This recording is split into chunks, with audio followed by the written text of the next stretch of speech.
Good morning everybody, my name is Budrich and this is a new episode of Let's Linux, and this episode is called The Best i3 Image Viewer. And it doesn't have to be i3, but the best image viewer for a tiled window manager or tiling window manager. First, let me just make a short disclaimer. This, what we see on the screen, this is my personal normal setup and workflow. I'm not using the setup that we have been working on in the previous Let's Linux videos for a long time now. This is my own setup, so to speak. And I'm using the i3 layout, the 4 containers. I have a previous video about that. I will link it in the show notes. i3 how to set up a layout like this. And when you have i3 you can do things like this, for example. You can hide and show different containers. Okay. And now I guess I spoiled it a bit here, but the best image viewer is sxiv, the Simple X image viewer. And I also want to acknowledge that I know that github quite recently made a video about this program, and I will show some different things and about it and try not to like copycat his video. I really like github's channel and style and everything, so check out his channel and subscribe and check out the video about sxiv, because he will show things in that video that I will not cover at all in this one. Just wanted to make that clear. Also, the color scheme here is made by Reddit user Mihir94.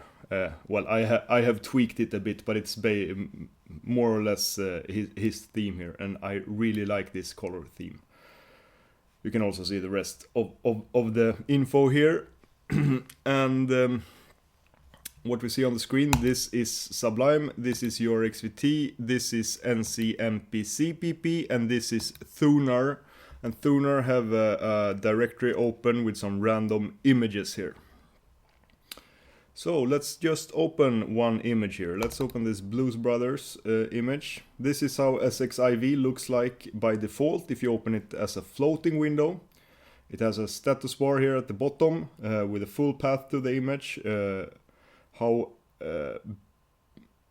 big the currently open version of the image is in relation to its original size. So you see, now it's 61%, but now it's only 12% of the original image size. And this is kind of interesting. The last part of the status bar here, 1 out of 1. This means it's only one image in the image list or playlist or what to call it. And this is what I want to cover in this video. How to add all images within a folder to the image list when you open it. And we also want to open images tiled. Because you see, when I resize images here in sxiv, the image also resizes with the window.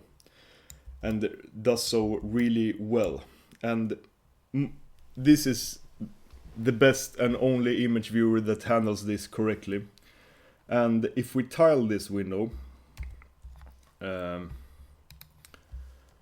see now when I move it around the tiles, it automatically fits that window and resize the image. And this is why I think sxiv is the best image viewer for a tiling window manager.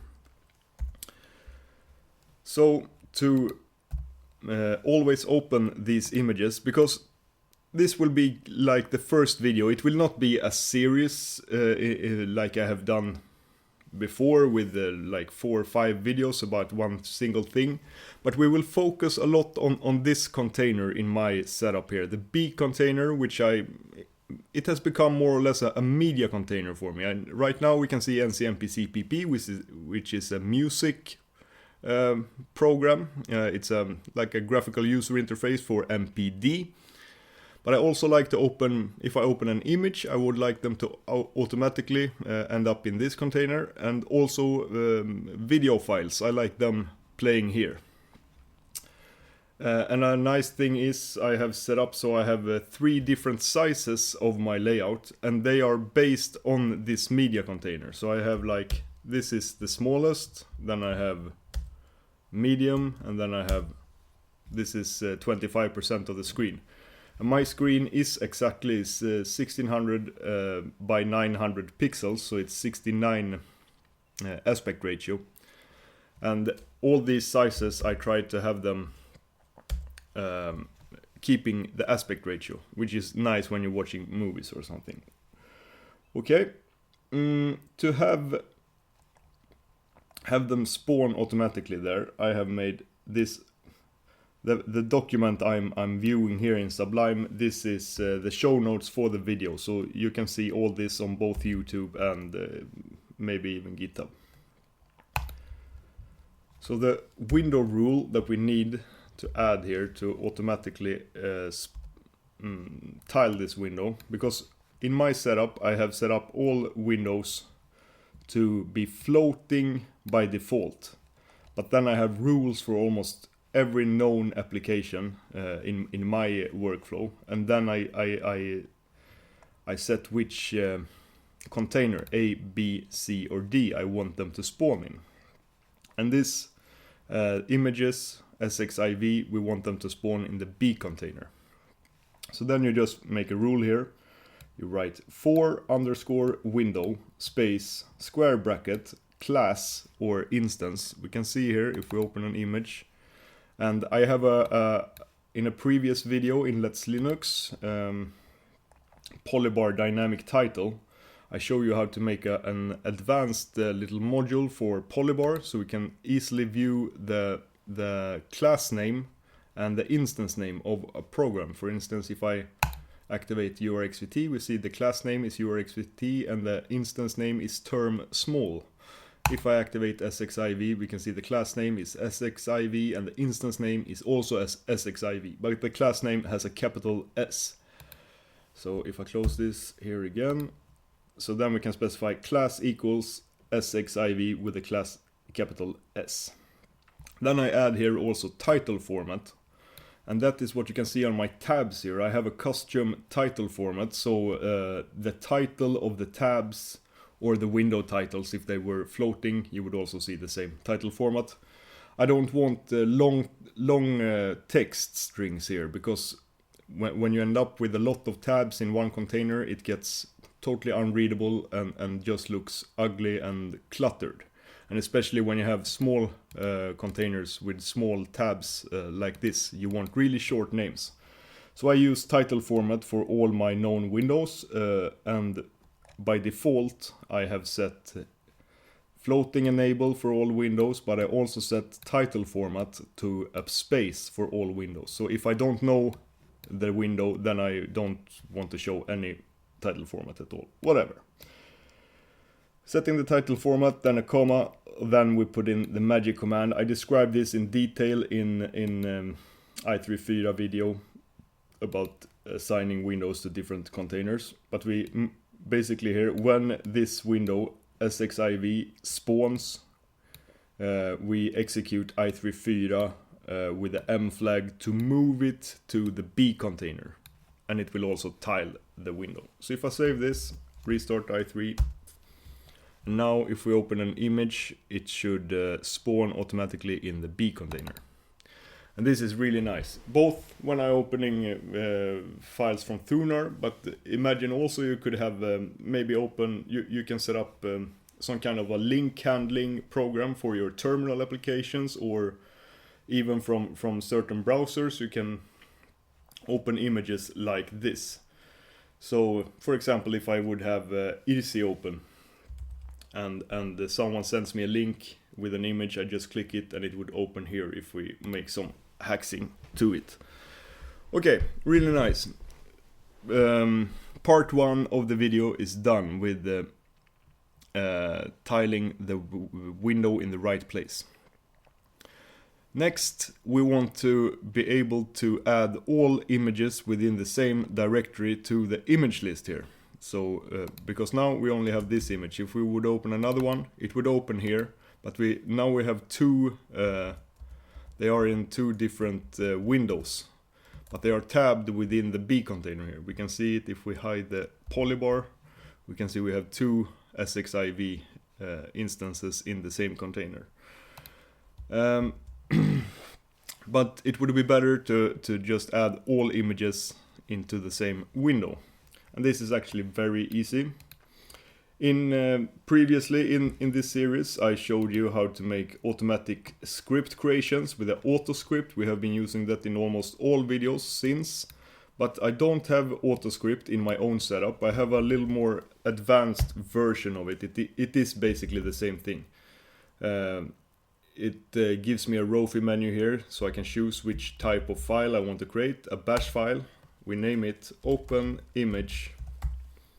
And then I will get a pre-filled script file like this. And it is the same thing as AutoScript, just a little bit more advanced template. But to not confuse you more than necessary, let's delete everything except the shebang. Because it has, you can see here, this directory is in my path, src new. This is where all my new, not public yet scripts are put. So it is already in the path and it's executable and everything. So we can actually run this script right away. We can try it just to show you. Hello from script. And then we can run this open image. Hello from script. So the script works. And how we want it to work is that we want to, when you click an image, and if we select here, open with other application, and then we can set a custom command here. We can set open image here to the command to open images with. Then it will automatically pass the path to the file that we open to this command. So if we do this now, or you know what, let's do this. And that means that target image, we name a variable here, is equal to $1. And if we do sxiv target image like that, I save this and then we can enter open image here, and then I click use as default for this file. Now it opens this image that I clicked here. But a small difference is that when Thunar adds a file as an argument to a command like this, it adds the full path to it. And that is kind of ugly in a way. Now we get the full path. I would be happy with just the file name here. And this is important for later too. So one way we can trim this variable is by using some strange bash thing here. It looks like this. I think I have to describe this a bit more in detail. Now if we close this and open it again, now it only have the file name of the image. And the way this syntax works is, let's do this. Let's close this. And then we can comment these out for a moment. And then we can take this file path. Yeah, path is a stupid variable name, but whatever. And then we can do an echo. I just want to make a little short disclaimer here how this works, because it's very useful and it's really hard to understand what's going on if you don't know. And it's actually quite quick here to demonstrate what this does. If I just assign a path to a variable that I name path and then I echo path. If I run OpenScript now, it echoes this variable here.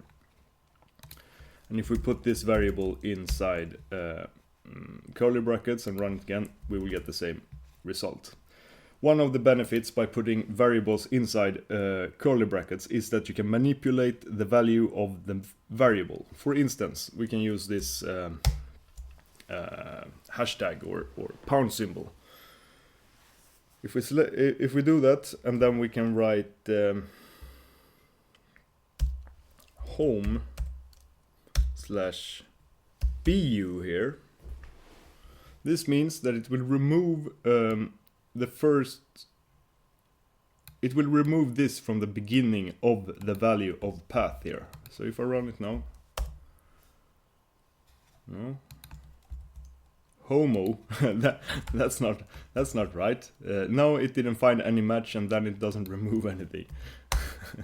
Yeah, now we can see d/pix random buildabout. So now it removed that Freudian typo from the beginning of the string. We could also do this star slash. Then it will remove anything till the first slash. So now I think it will only remove the first slash here.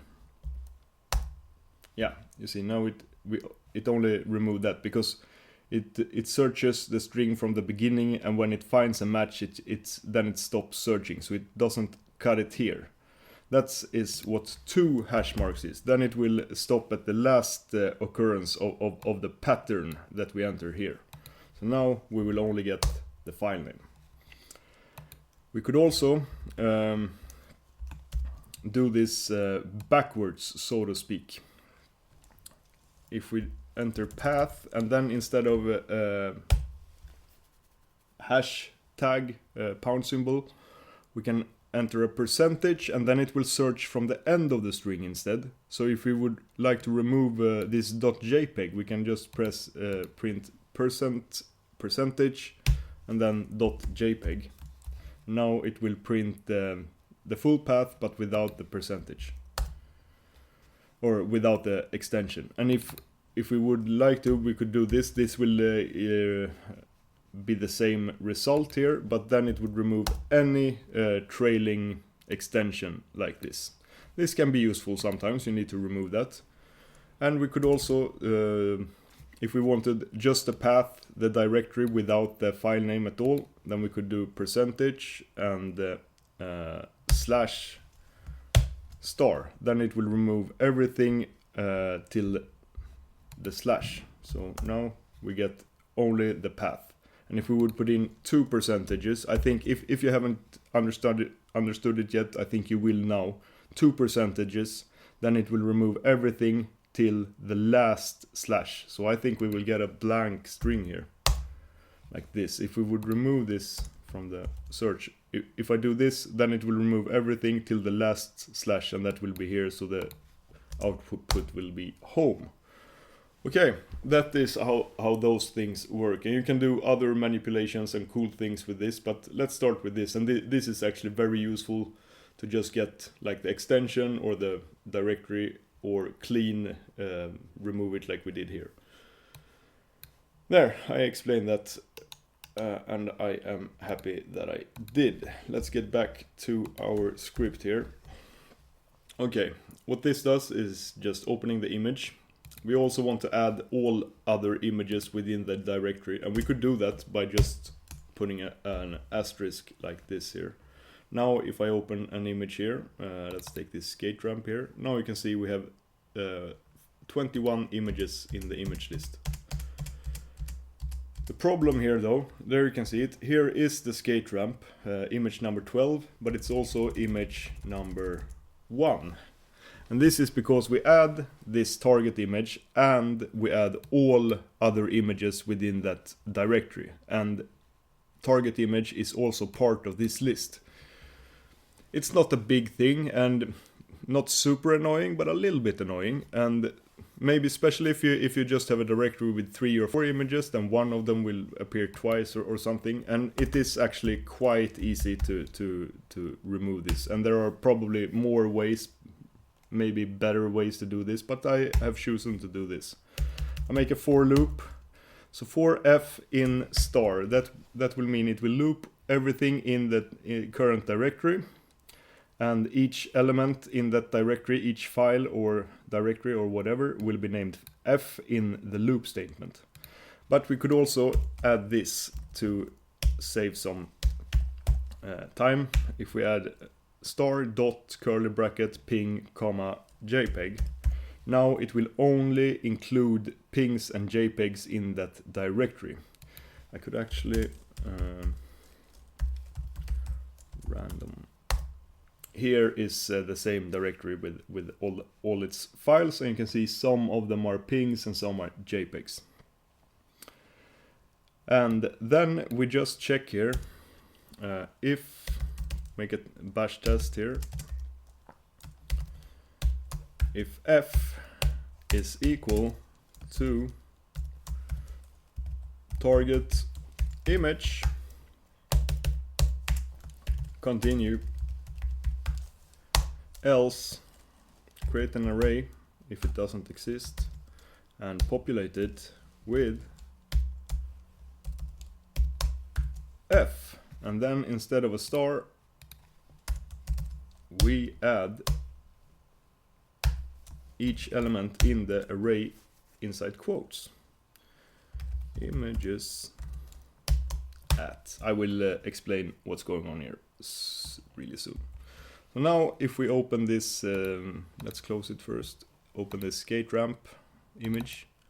Now we only have 20 images because there's no duplicate here, because when it loops and it sees that the f, which is the current loop file item in the loop, if that is equal to the target image, which is the cleaned up version here of yeah, you know, if those are equal, then it will continue, and continue means that it will stop the loop body and go back here and continue with the next element in the loop without doing the rest of the things inside the loop body.